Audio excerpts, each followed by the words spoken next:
से आए मेरे पास, ये मुझे कहते हैं कि मेरी जहाँ मंगनी हुई है उसको हेपेटाइटिस बी है, I can not marry her. क्यों भाई, क्यों शादी नहीं करेंगे? इसको खुद भी हेपेटाइटिस बी है, बी भी और डी भी है। आप शादी कर सकते हैं, सिंध और बलूचिस्तान में तो हेपेटाइटिस बी हर दूसरे तीसरे बंदे को है।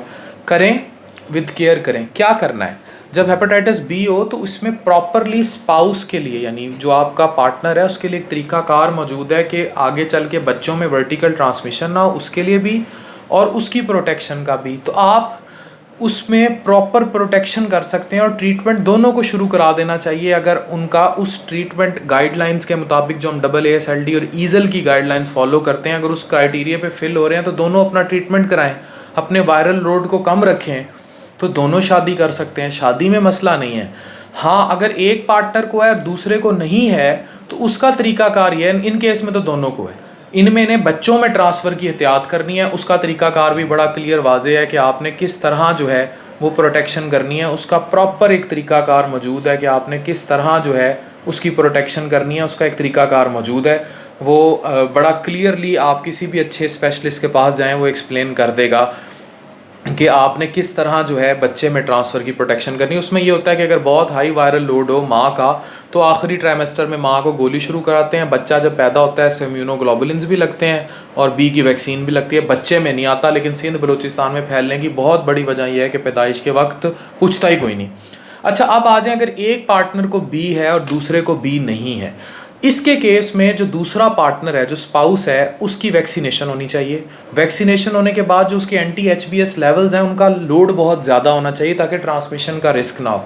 फिर उसमें कुछ बैरियर मेथड्स भी हैं, कंट्रासेप्शन के, बाकी चीज़ें भी हैं, लेकिन सबसे बेहतरीन प्रोटेक्शन ये है कि पार्टनर को इल्म हो, वो वैक्सीनेटेड हो और उसका लोड जो वैक्सीनेशन का है एंटीबॉडीज़ का वो बहुत ज़्यादा रखा जाए। जब बूस्टर की ज़रूरत हो उसे बूस्टर लगाया जाए।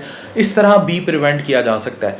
ये कह देना कि किसी को हेपेटाइटिस बी या सी या उस बंदे से शादी ना करना is not at all tolerable. ये कोई क्वेश्चन मार्क नहीं है, ठीक है। बिल्कुल शादी आप कर सकते हैं, शादी मना नहीं है। अब आ जाए हेपेटाइटिस सी जिसको है, हेपेटाइटिस सी जिसको है वो भी शादी कर सकते हैं। अब तो सी का 3 मंथ्स का ट्रीटमेंट बड़ा इजीली अवेलेबल है अगर PCR पॉजिटिव हो तो इसलिए इसको अछूत ना समझा जाए। हेपेटाइटिस बी और सी के मरीज़ों के साथ आप खा पी सकते हैं, बैठ सकते हैं, उनके साथ जो मर्ज़ी आप चाहे अपना वो कर सकते हैं। बस ब्लड टू ब्लड कांटेक्ट की केयर करनी होती है। आप उसका जूठे ग्लास में पानी भी पी सकते हैं, आप उसकी जूठी रोटी भी खा सकते हैं, उसके साथ आप हर तरह की लाइफ एंजॉय कर सकते हैं। लेकिन जब ब्लड इंतकाले खून की बात आए वहाँ आपने एहतियात करनी है। और कोई भी सरफेसेस जहाँ ब्लड टू ब्लड कांटेक्ट हो वहाँ से ट्रांसमिशन का रिस्क होता है, अदरवाइज़ उसकी ट्रांसमिशन का रिस्क बहुत कम है। That's it. किसी भी शख्स से हेपेटाइटिस बी और सी पॉजिटिव होने की वजह से शादी ना करना इज़ नॉट जस्टिफाइड। आप बिल्कुल शादी कर सकते हैं, लेकिन उसकी कुछ प्रिकॉशंस हैं, स्पेशलिस्ट को ऑन बोर्ड रखें तो चीज़ें बड़ी सही चलेंगी ज़िंदगी में। तो आप वापस जाओ तो शादी कर लो उससे। सुन रहे हो? ਤੁਹਾਡਾ ਨਾਂ नहीं लै रहा, बिल्कुल ਨਾਂ नहीं लै रहा, लेकिन जाओगे तो करोगे, ठीक है। उस बेचारी को रोलना नहीं है। समझ आ गई ना?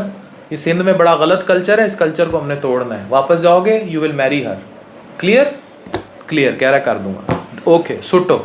डॉक्टर अफान कैसर साइंस।